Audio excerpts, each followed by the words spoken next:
Oh, it needs to connect your mic cam before I can add you to the stream. So Tammy's having a problem there.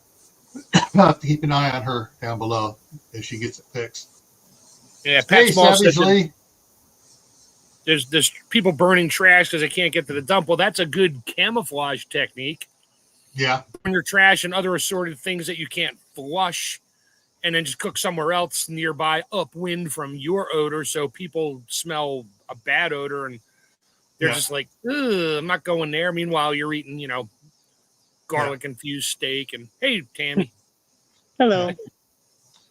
So, I see the water stain in the roof. Yeah. Ooh. Yeah. Yeah, that's what happened. When I was working for Mountain Cascade, we had a job down in Lompoc, Southern California, down past Santa Barbara. And so we all took trailers down there. I didn't know that my in-laws' trailer had a leak. We had a rainstorm. It really wasn't. It had a little stain on the roof, so I had a suspicion that there had been a leak at some time. Yeah. But it just decided to, be fun for me.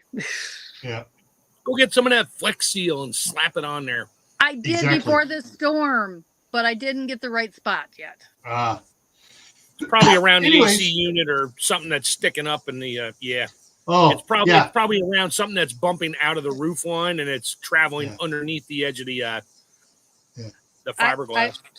I got the Gorilla one. I really like it. Add it to your preps. Yeah.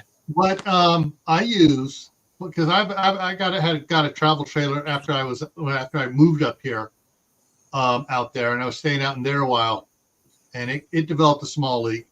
But I went and just got the spray, the Flex spray. And I just sprayed the whole friggin' area. See, there's nothing visible on the roof. We were up on the roof Friday. I sprayed every seam around there, every little thing. I sprayed it, and it sealed it. All right, folks, let's get back to this. Sorry, back on topic. I came up because I want to talk cooking. Yeah. All right, so here's what's Kaylin's here. She's in on Facebook. And so she's at the mosque getting set up for an event tomorrow. Now, let's hit so there is a lot of ways to cook, depending what you have. And that's the thing too. If this is a short duration or short-term event, this type of cooking stuff where you heat up the water, you got your bags of freeze-dried food, whether it's homemade or store-bought, you heat up the water. With these, you can use these indoors. You just stay indoor, heat it up, and the smell ain't going to get out. Yeah. I have the jet boil, and I love it. But it's really hard to find the fuel right now. And the last time I went on the Appalachian Trail big event, I could not find it even in any of the sporting goods stores. And so I actually bought a different one that was a really cheapo knockoff of it that could use any of the canned fuels you can find at Walmart. And I actually like that just as well. Yeah. I got one that was all right. It was like half the price of the jet boils our Troop had. Our Troop one had to be lit by a match. Didn't have the Pezzo lighter on it. This one was a bigger container, had the Pezzo lighter, and it was half the price. And yeah, it's great. And it could use any type of one you could screw it onto. It could use. Yeah. And I like it just as much, if not better, than the jet boil. And I can use my jet boil cup with it. You don't have to use it on the jet boil. So that I keep that right in my go bag. And that's what's neat about these is you can't smell these things, these type of stoves over here when they're going. There's no odor. There's no odor to them. So you can do water and stuff, and then use the freeze-dried bags inside.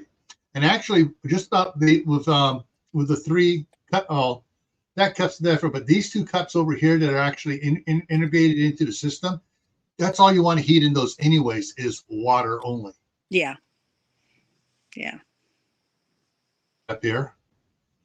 Now, I know people are going to talk about it, so I got this and I put it up. I got this up. The Dakota fire hole. Couple things to remember about a Dakota fire hole. One is wind direction. Mm-hmm. So you want to have your small hole upwind from the big hole. And if you can, you put a log or a rock there so the wind blowing through it forces air down into the hole to give it a good draft to begin with. Things you don't want to do is in direct line of the wind to the hole, like they have pictured here. You have another big rock with a branch over, so that big rock there is deflecting around it. You want to make sure it has the wind has a clear thing to the intake hole. But yeah, and you, like I said, depending on what size pot you have to cook on it, that dictates how big your pit opening is going to be, and how big your pit opening dictates how big your air inflow tunnel is going to be. Yeah. So that's simple. You can always look up Dakota fire hole, and there's some great videos out there on it too, where people dig it, show it, and do it. And Bushcraft Family's here. Looks like they came in on your side, Tammy.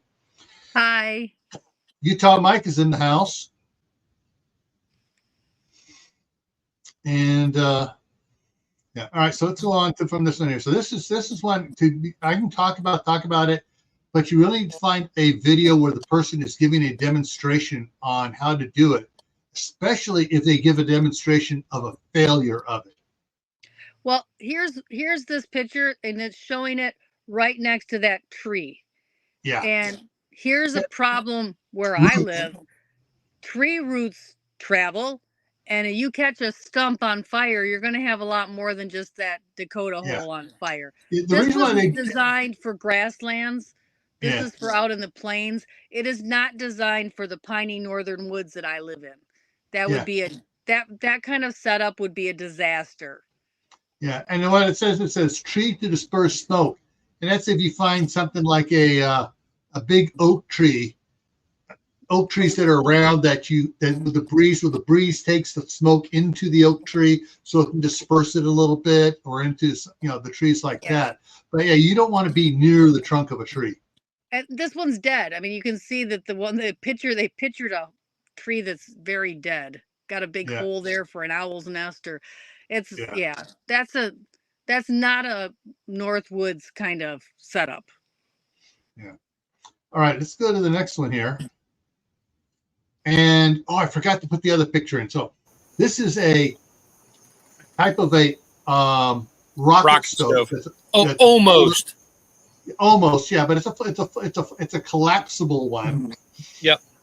So and you can do some of these, but any type of using wood fire like this, you're gonna have a problem, and then hopefully that problem will go away. And that is when you're first starting a fire, you're gonna have smoke.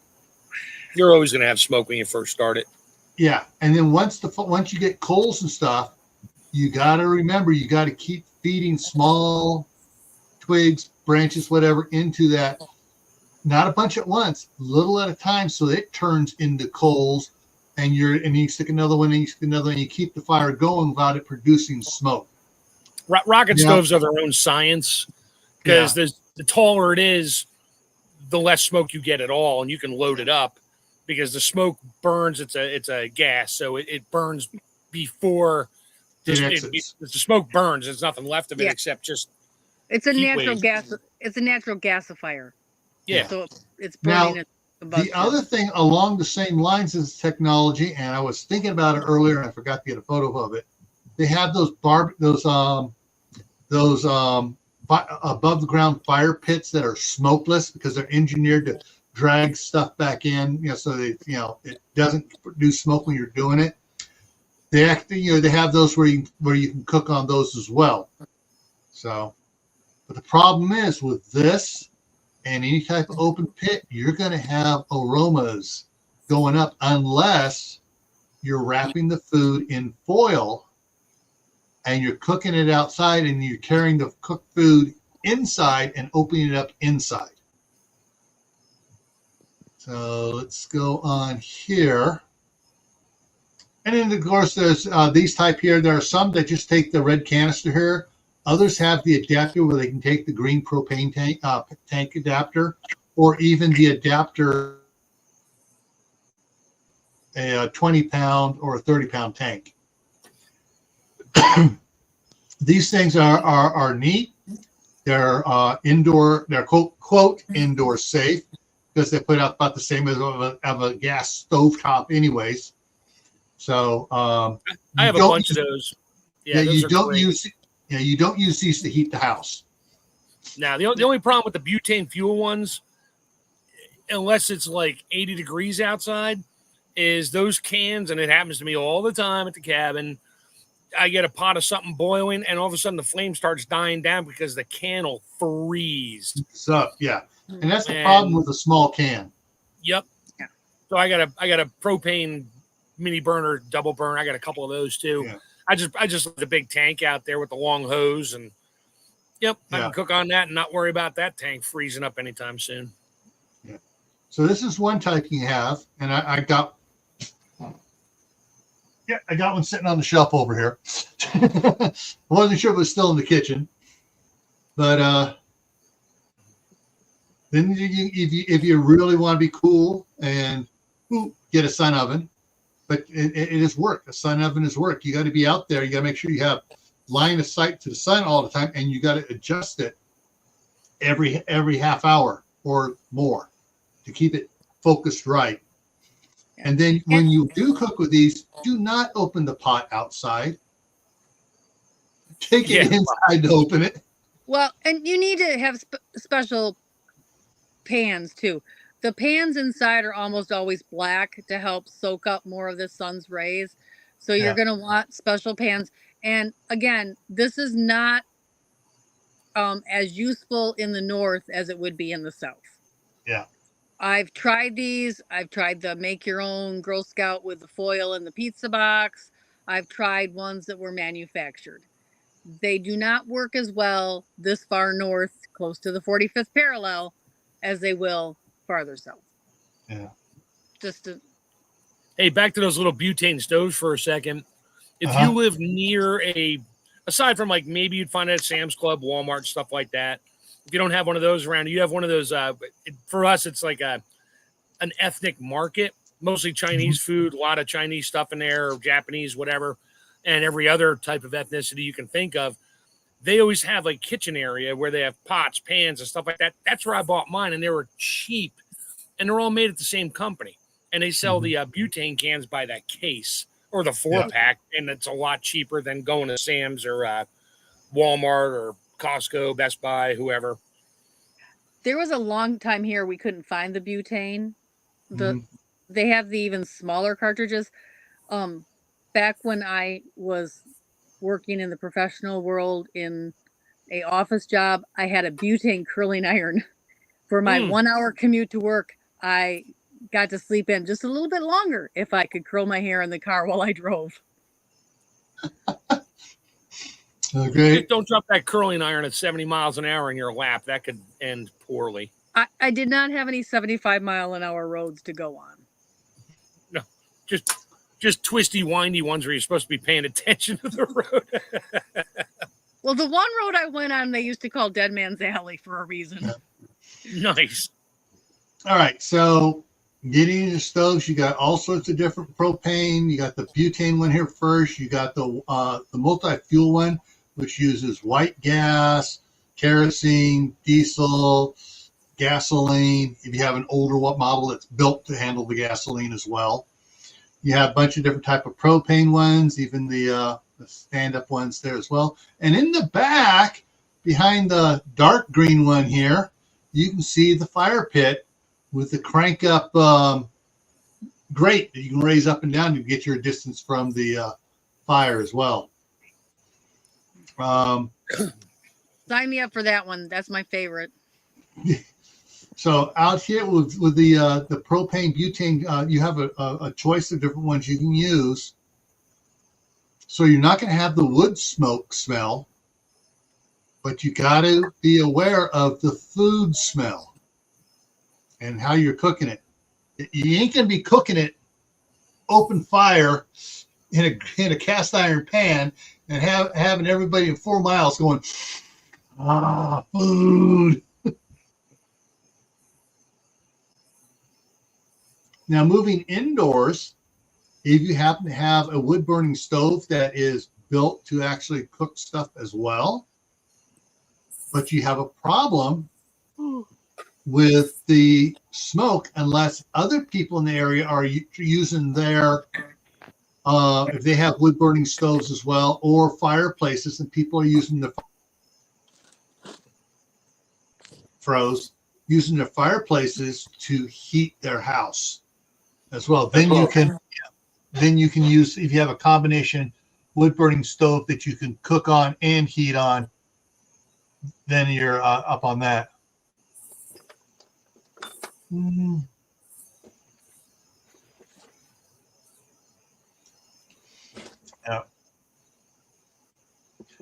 All right. And then of course there is your insert fireplace, which is something like this. The only way you're going to cook in that is in a Dutch oven.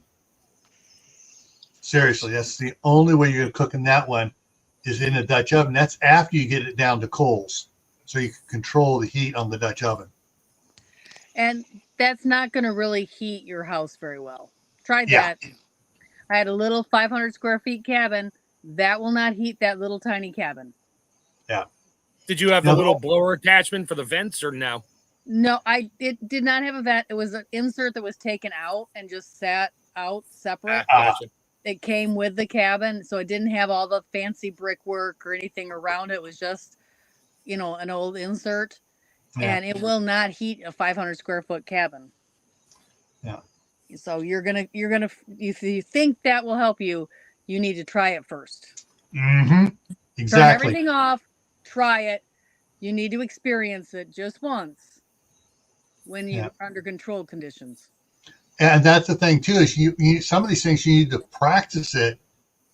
So they say, don't say, "Oh, I know how to cook on this. I can do it." Blah blah blah blah. Practice it, because if you're trying to cook outside or whatever on it, and you want to limit the aroma coming off your food, and you do it wrong, you want to do that wrong when it's not a emergency situation. And I know a lot of people don't, and we'll talk about it. We need to talk about wood one more time when we get to the open fire part. Yeah. Yeah. There's a lot. So they're still talking about some good ones on the side there. Yeah. I have my parents' one from back in the early 60s. Is it blue? Is it light blue? No. Or green? It's green. And it's not square. It's fat in the back and tapers to the front. Oh, I got the light blue Coleman pump up.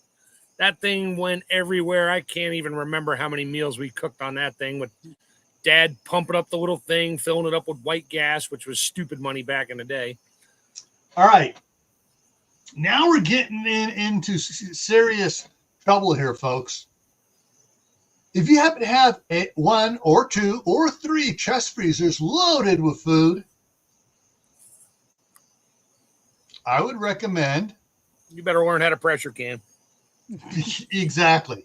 Or salt cure. You can salt cure. That doesn't need any refrigeration or heat. You can salt cure. That's a whole nother science there. But something like this. Yeah. Oh, all these ones are all vacuum sealed in their food saver / seal meal bags here. And the other ones are wrapped up and stuff. Oh, they got bacon in the second bottom shelf there. Ooh, bacon. Bacon. No, sorry. Okay, I told you I'm going pork free, and it's really killing me. You're going pork free. All right, here you got T-bones over here. You got I don't see any of the beef ribs here, but anyways, if you have freezers full of food, something you may want to consider. I'm trying to remember when we did it now. It's been about 2 months. On Mondays, we've been doing on Camp Family Compound, we've been doing canning. All the sorts of different canning on it. And we did beef, talking about cold pack, pre-cooking the hamburger, just putting the other meat straight in canning and stuff. So yeah, learn to can. You can save money in the short term by getting all that meat out of the chest freezer and unplugging it. So that's something you need to think about. So you're not worried about, I got to cook all this stuff up. Or if you're going to salt a bunch of it, do you have 200 pounds of salt to salt all this meat? I do. It's going to take more than 200 pounds to salt that. Okay. And you can salt cure meat without the nitrates, and all that stuff too. Like they did 100 years and before, and nobody died that we know of. If they did, it was from probably a bear attack. Yeah. What is this canning you speak of? Emily? All right. Back Monday. Yeah. But Monday one's ties into tonight, so we're going to get to the tie-in here in a minute. But here's beef all canned up, and they decorated with on top of the lid. They went and put paper on it, make it nice. I guess also protecting the lids too. But this is where Mondays is going to be. Mondays is coming in. We're going to be talking on Monday on Camp Family Compound. We're going to be talking about outdoor canning. That metal grate looks awfully sketchy. Barely hanging on and bowing in the middle. In the middle, yeah. It looks like they took the for that grate, they took a shelf out of an old stove. Yep, that's exactly what that is. But it wasn't designed to hold a pot with that much water and food in it. No. Yeah. So as you can see, they got a pressure cooker on there, and they got the coals on the fire off to the side, and they're dragging coals over. But then in the background here, they got the old enameled canner, and then they got an aluminum pot there for water bath canning as well. So they can do water bath canning or pressure canning outdoors, and we're going to be talking about this in depth on Monday. I'm thinking if I have time and things go all right, I might even put the old steam canner to work out there on the campfire.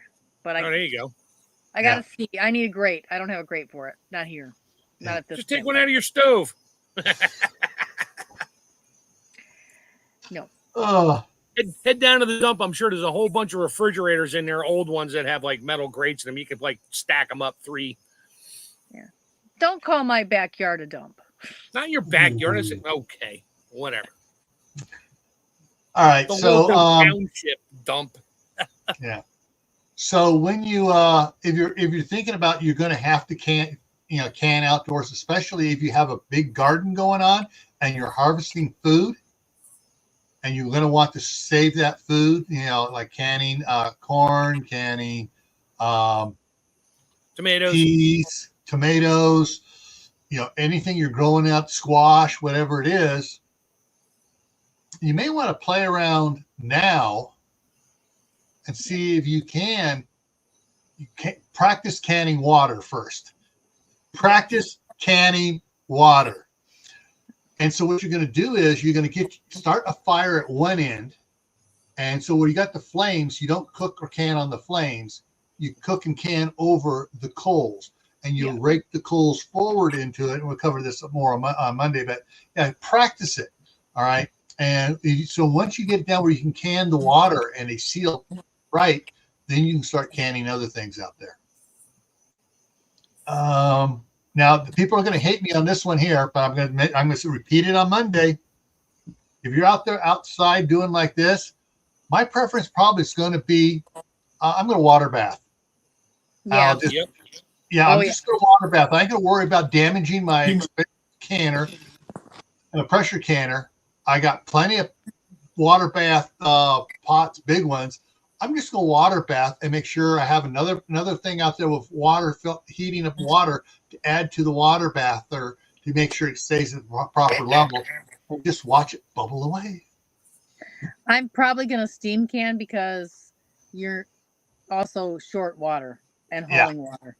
True. So I'm probably not even going to a water bath. I would prefer steam canning.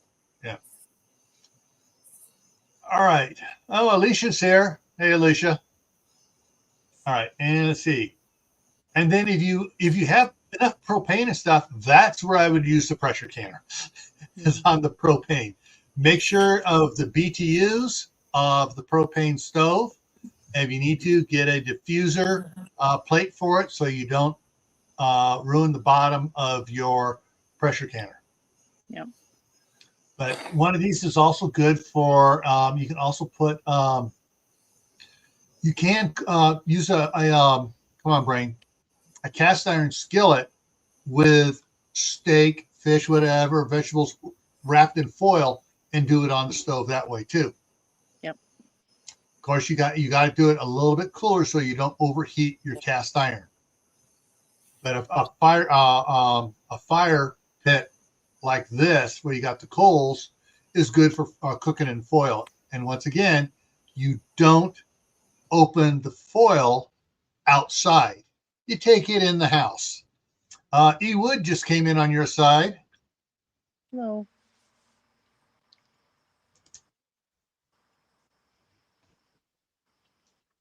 Excellent. Yep. Excellent. Excellent.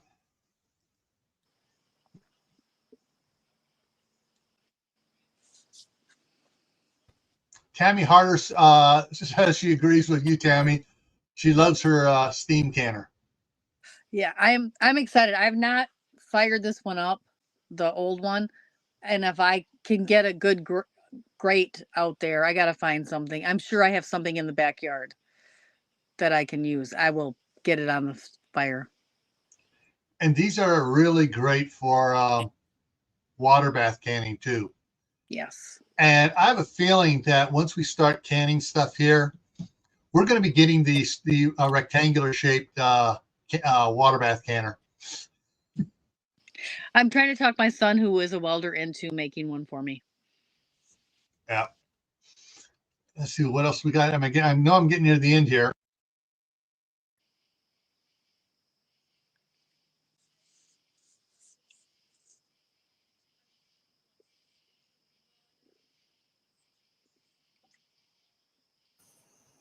Did he freeze? Oh, yeah, he froze. Oh, there he's back. Wow, he rebooted. Hello, green screen. And he's muted. I need a green screen for my ceiling. You're speaking in sign language, Gil. All right, there we go. There I caught it too late, and the other time earlier I caught it before it did it, so I got to go in here and yeah, it's totally screwed up with as far as the green screen goes here now. There's only a few words. There we go. Got it to work. There we go. There it is. There's only a few words I can understand when reading lips, but I'm not going to say them. Yeah, that's it. Oh, sorry, I was talking about Kamala. Oh, I thought you were directing airplanes. No, I was talking about Camel Toe Harris. Yeah. All righty. Shenanigans is here. Hey, Shenanigans. Yeah, so I mean, whatever the event is that's causing it, and your location where you're at, and what your neighbors are doing, the type of event, whether it's a long-term or short-term as well, all these things are going to determine if you have to cook outdoors stealthily, and if so, for how long. I'll never forget the first power outage I had at my last house, and I was the only person in the neighborhood that had a generator that could run a generator. And I'm like, seriously? You don't have generators? You are wealthier than I am. And by the next power outage, everybody had a generator. Yeah. One of the things to consider in cooking is what are you actually going to cook, especially if it's a short-term event. Yeah. Or a medium-term event, And some people go, well, places aren't without stuff for a month. So yeah, in the last couple of years, there's been a lot of power outages that have lasted for a month. Or even, I'm trying to remember how long Martha, old school prepper, was without power in Oregon a couple of years back. I think it was 5 weeks. Yeah. 5 weeks without power. But they That can get had a little hairy with no generator. they had generators. They had a power station. They had a hand pump on their well besides the electric pump. They had a rain catchment system for catching water. They used the rain catchment water for the toilets and laundry and stuff. But unfortunately, they had propane. They had propane stuff set up, and so they didn't have to worry about being out where they were at. She didn't have to worry about the smell and the neighbors, because the neighbors were doing the exact same thing. Yeah. Yeah, if you're in a city, you better be cooking on a rooftop somewhere where nobody can see you on the highest building. Yeah. And you in the meantime, if you're in a city, you may want to get to know certain neighbors and get organized so you guys can look out for each other. And there's another thing you can do. Backpackers have learned, it's called cold soaking. So you can make a lot of foods, and that ramen does not have to be served hot. You can cold soak it. It takes a little longer than hot water, but it will still become soft and edible. Same with oatmeal. Oatmeal is often cold soaked. So there are a lot of things that you can prepare that don't require cooking to keep yourself fed and safe. Yeah. True. And then you don't even have to heat the water for some of these things. No, some things you don't even though it says it on the package, you don't necessarily have to heat it. It just takes longer. And I learned that backpacking. So if you look up backpacking and cold soaking, that's another way. A lot of backpackers don't carry a stove because of the extra weight. Yeah. For a while there, I thought I wanted to be a ultralight backpacker. And then I realized I like comfort. Now, until you started carrying your all-American canner with you everywhere you went. My niece was laughing at me because she asked to borrow it, and it was on the head of the bed on the pillow next to mine. And I'm like, I sleep with it every night. And she's like, what? I'm like, I'm not kidding. It's on the pillow next to mine in the camper. But well, it's just because it's space saving. It is space saving. It's a double bed, and I don't need that much space. Yeah. Well, you can always rig up some straps for the handles and, use that big empty cavity to fill it up with stuff and strap that on your back and use it for a backpack. Yeah, no. I'm still leaning towards the ultralight. I ditched the 20 pound. The first time I went backpacking, and I went 15 miles on the Appalachian Trail, most of it straight up. I learned that 20-pound camera had absolutely no place in my backpack. And if I had not paid $600 for it, I would have flung it off the mountain. Yeah. I still considered it seriously. Yeah.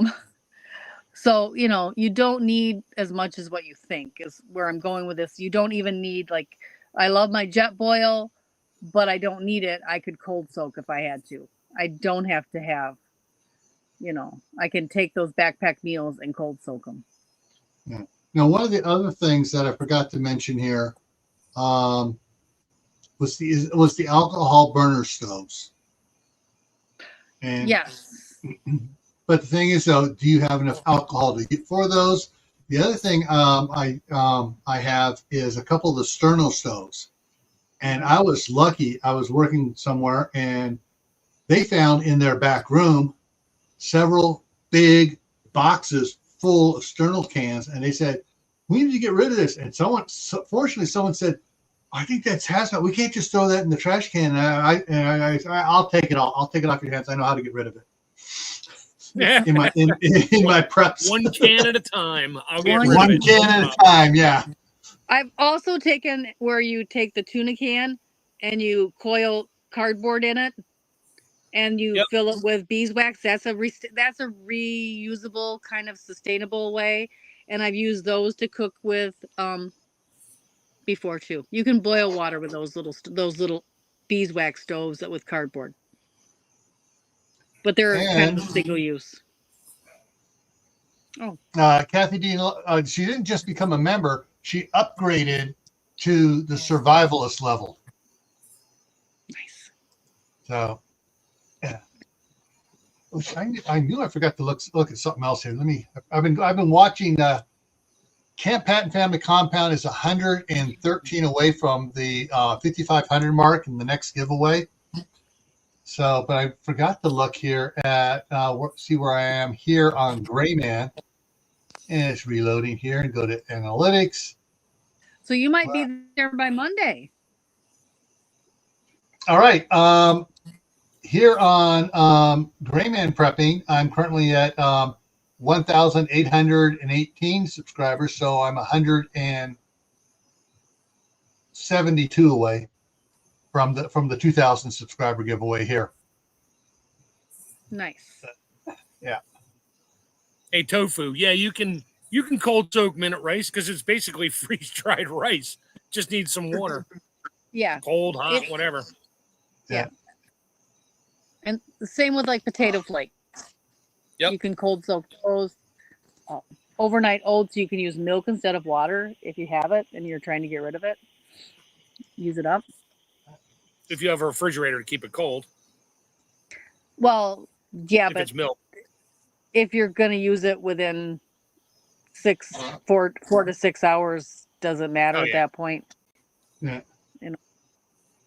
So, yeah, I just put up all the emojis that I have for the chat for channel members there.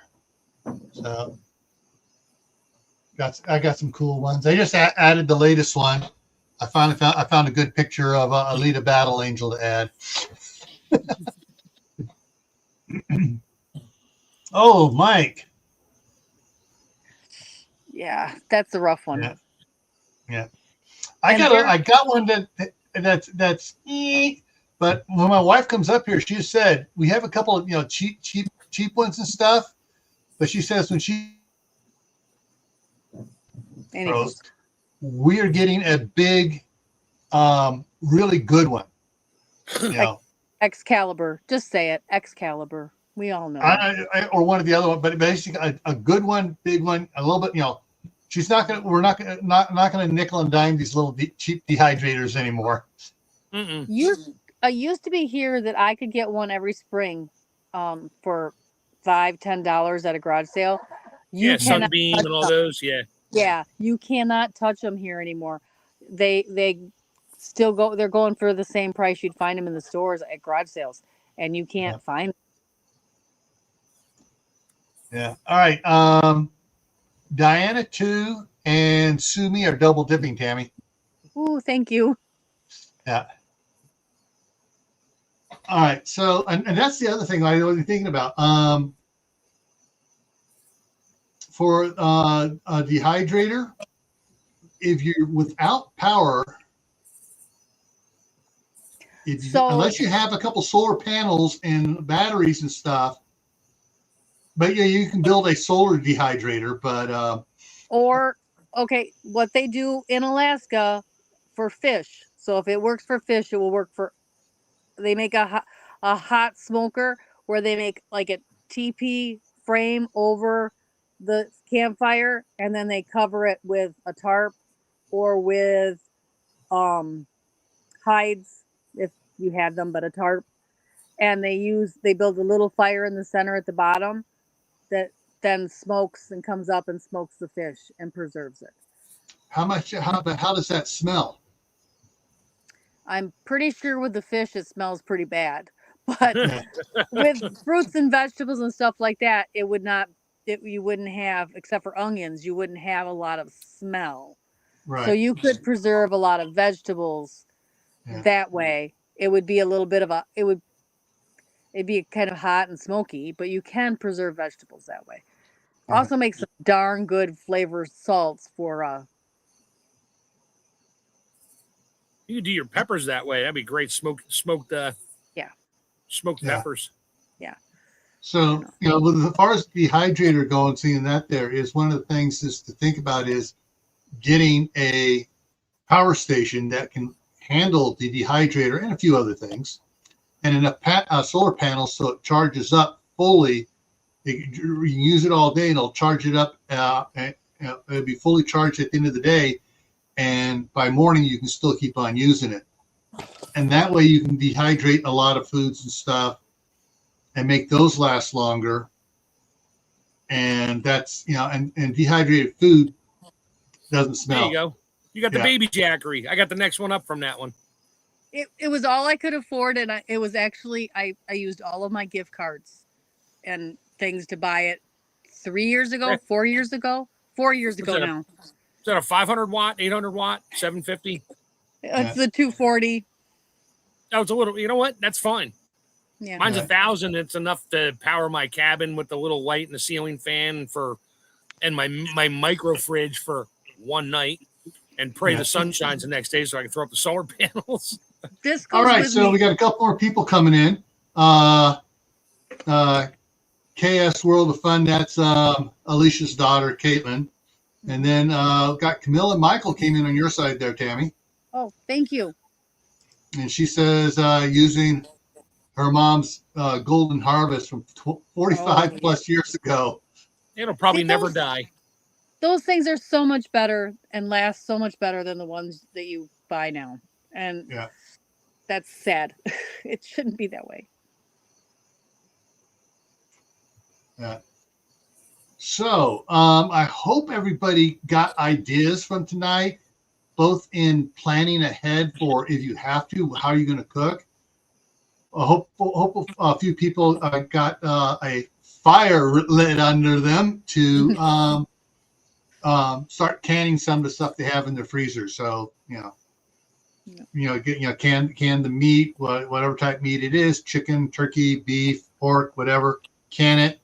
Get some of it out of the freezer and into jars, because a properly pressure canned jar of meat should last 5+ years or more. Yeah, I said 5+. And that's being. I'm trying to be conservative and not go, oh, he's radical, for the AI freak out. But if you're a rebel, it lasts a lot longer. Yeah. So and what's now technically anything you're supposed to heat it up again when you take it out of the jar. Anything low acid, yes. Yeah. Worst comes to worst, if you're going to starve. Yeah. I'm not advocating it, but I'm saying most people, if they're starving, they're just going to, not worry about heating it up. Technically, any low acid food you buy in the grocery store, you're supposed to heat up as well. Yeah. And do you? I mean, seriously, my son eats ravioli straight out of the jar from Chef Boyardee. So did I. Yeah. See, we all do. Denison's chili. Yep. Out of the can. Yeah, we all do. We eat tuna fish out of the can. Well, some of us do. At the point that it was that or nothing, I would be eating it straight out of the can too. Yeah. So and what I was going on that is, if you're not heating it up, it's not going to give off a lot of aroma to the neighbors. Right. Now, that said, if you do heat it up, an easy way to heat it up where you're not having to use other pans, you use like a double boiler. You put that canning jar in there, and you heat it up in there. And if you're sneaky like me, I would have one of the solar panels, solar stations here going, and I would rewire the switch to the bathroom fan, so it's carrying it up farther before it goes out. It doesn't outside. It's up higher, so it's harder for them to track where the smell's coming from. All right, I'm just checking on that. All right, so we're a little bit over here. Anybody have any questions about, stealth cooking? Anything bugging them in the back of their mind? They might have missed it. You might have asked the question, and if I missed it, ask it now, please. And I'm going to get the schedule up here. While I'm waiting on anybody asking stuff, so here's what's coming up. On Monday, all three of us are going to be back here on Camp Patton Family Compound. The topic is canning on a wood fire. And we're going to toss in charcoal briquettes and coal if you get hold of coal, which is funny. Where my wife is, the railroad tracks are just 5 blocks down. As you can see, we can see the train tracks. The train going there, it goes over into Hercules carrying coal, and there's always coal on that track. Yes, because a door doesn't close all the way on one of the hoppers. Well, and I live close to the eastern side of Michigan, and all of the coal carrying ships, you can walk the beach for miles and pick up bags and bags of coal that they mined, and it's fallen off the ships. Yeah. So, all right. So, Monday on Camp Patton Family Compound is canning on a wood fire. On Tuesday for Gray Man Prepping, getting into a little bit of what I used to do at Homeland Security. We're talking about the limitation of emergency management systems, which is your county Office of Emergency Services, your state's Office of Emergency Management or Office of Emergency Services, FEMA, of course, and any of your city happens to have one, them as well, what they can and can't do for you. And so that is what we're going to be talking about on Tuesday. Got a question here. All right. What is the best power station?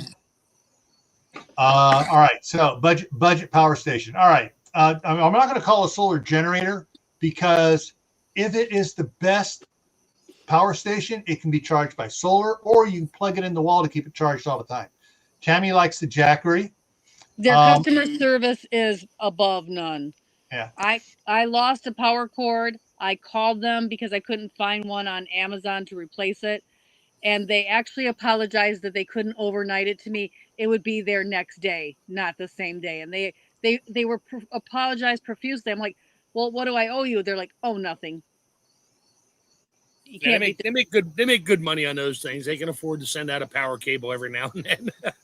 I mean, but there was no questions asked. I just wanted to know which one to buy to replace it.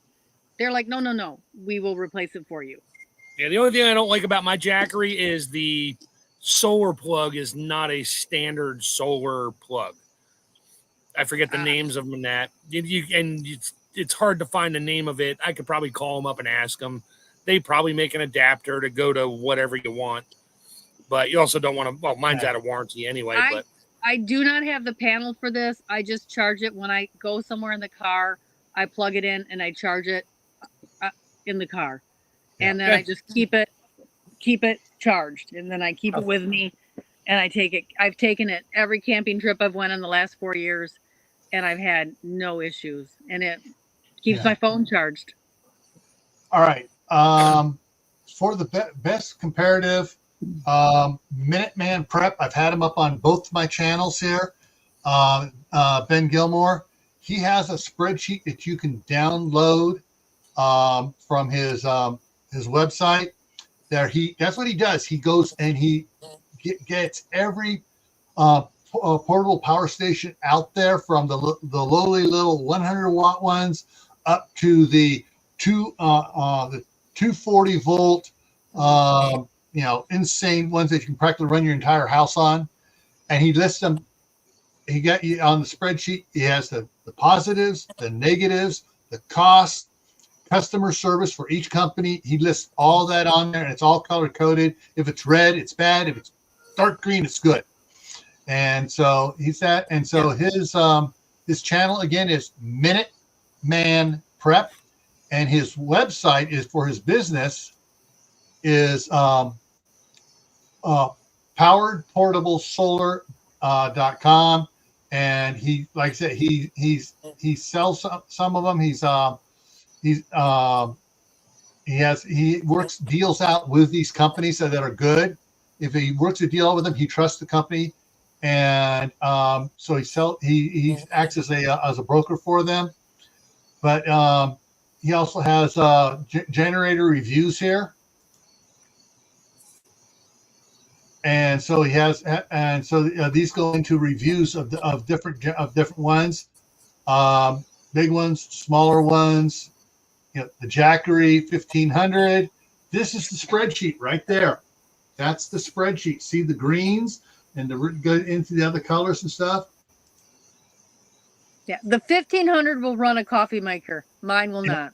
Yeah, and does everything. Well, come on, is it going to show it here on it? He may be updated because it didn't pop up right at the beginning of it. If he's updating, he updates it constantly as he gets new.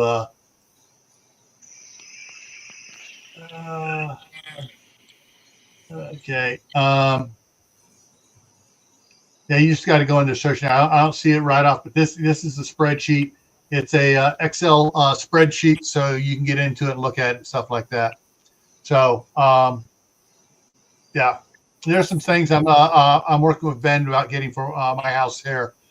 Okay, and please don't call them a solar generator because they are not a generator. They are a power station. It is an inverter, a charger, and a battery. It can charge from your plug in the wall. It can charge from a solar panel. It can charge from your car. It can charge from a generator. All right, let's see what else we got. I'm trying to keep up on all the comments here. Just came up.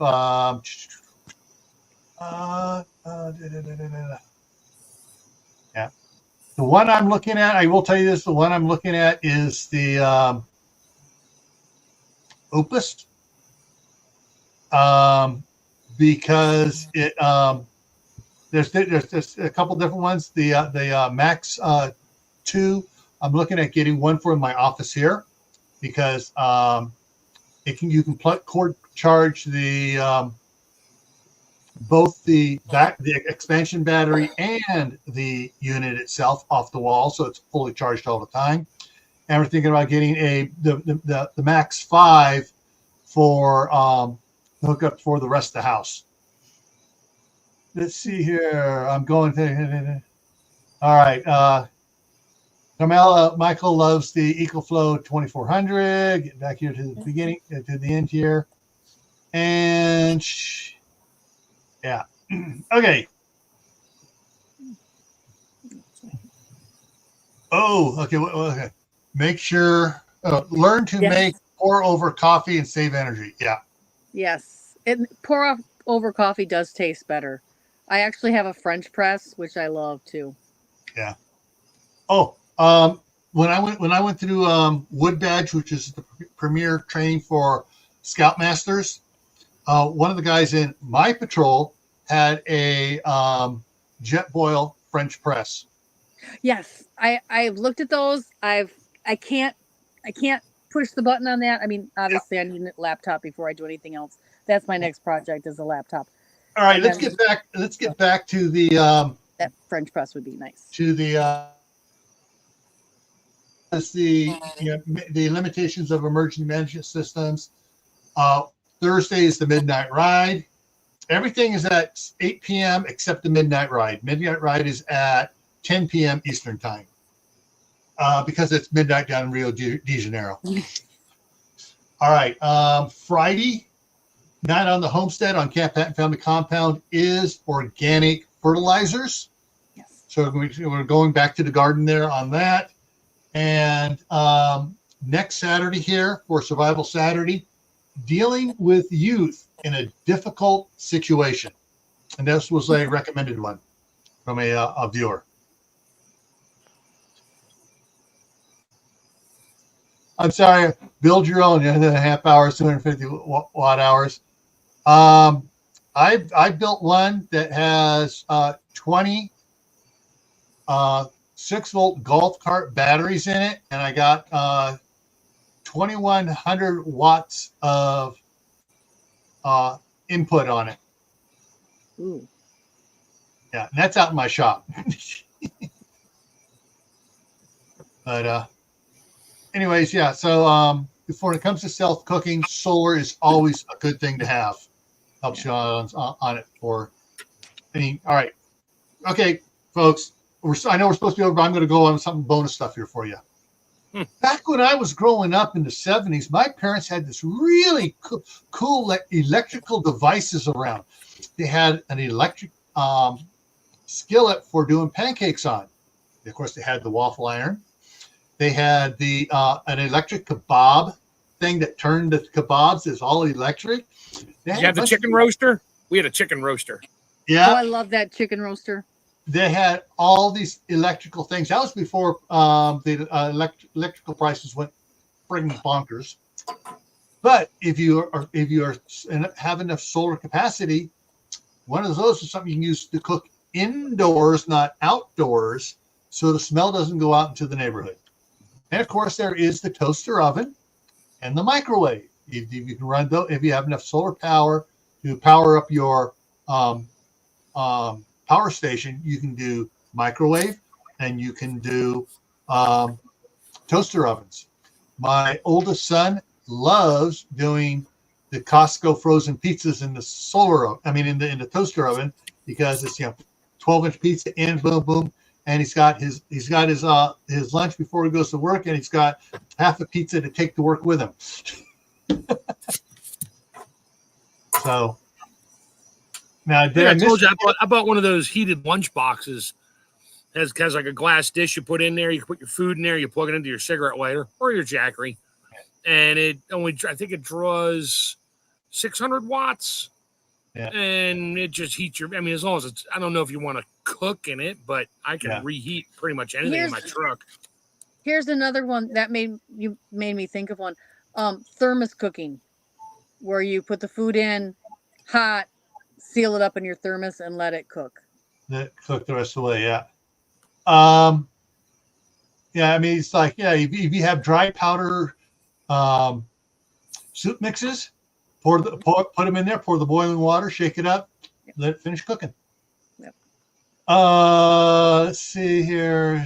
Oh, that's what I was going back to cold air, little lone prepper, picked up, coal on the railroad tracks.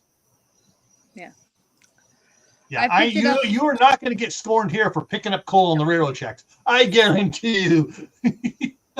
I picked it up on the beach and took it home so I'd have a hotter fire in that stove, and it still didn't keep my little cabin warm. Straw bale cooking? Yes. Yeah, and compost cooking, where you have the compost and you put it in there. Mother Earth News, issue number 4. Go check it out. How to cook and you can actually download Mother Earth News PDFs. Yes. I'm not sure if they're charging. For a while, they weren't charging for it. I'm not sure if they're charging for it now, but they were. Yeah. And I can't think of the name of it, but they have these cookers that are like insulated bags that you put it in. That works the same way as the straw, where the straw is in a box. They also have these. You make them like giant bean bags that are insulated that you can. Well, all I know is all the wood chips and stuff and the greenery that leaves and stuff that came off these trees out here. When I started moving the piles of stuff, and even yesterday when I was shuttling a bunch of the leaves back to the leaves, the wood chips and leaves choppings back to the garden, I was digging into the pile with my tractor. It was just steaming out of this. That was nice and hot. Yeah, you can take a copper coil and put it in your compost and actually heat water. Yeah. Well, heck, I remember back when I was 8 years old, about 8 years old, my dad had bought some green alfalfa for the horses and had it in the barn, and all of a sudden it caught fire, and it's like, nobody was out there. me and my brother, we were at school and then we were in the house doing homework when it caught fire. Yeah. And my mom said, yeah, I was all hollering at them. So we didn't get blamed for that. Fire department tried to blame us for it. And they go, no, they were in the house. And then as they pulled some of the bales apart, it flared up again. They go, oh, spontaneous combustion. Yeah. So yeah, bales of hay can get really hot. It was getting the moisture content right will start decomposing and get really hot. Yeah. All right, folks, we're going to wrap it up now. We've gone 20 minutes past what I wanted to. Don't want to keep everybody up too late there back east. So that's what's coming up here for the next week. It's Saturday was dealing with youth in the difficult situations. All right, everyone. If you have any questions, down at the bottom of the description is the email. You can email me there, and for any questions you have, if you didn't want to post them here. And for those that are channel members, there's certain levels of channel members for either here or Camp Family Compound. There is one-on-one live private questions. So we can do this live, and you'll pop up on the screen like one of these two here. So that's one of the bonuses of being a channel member. All right, everyone. Thanks for coming in. Remember, stay happy no matter what life throws at you. Stay safe. Don't go out doing anything foolish. Keep adding to your preps: water, food, medicine, clothing. Learn a new skill, like canning on a wood fire, and expand your garden. Get your fall garden in the ground now. Yep. All right, everyone. See you around.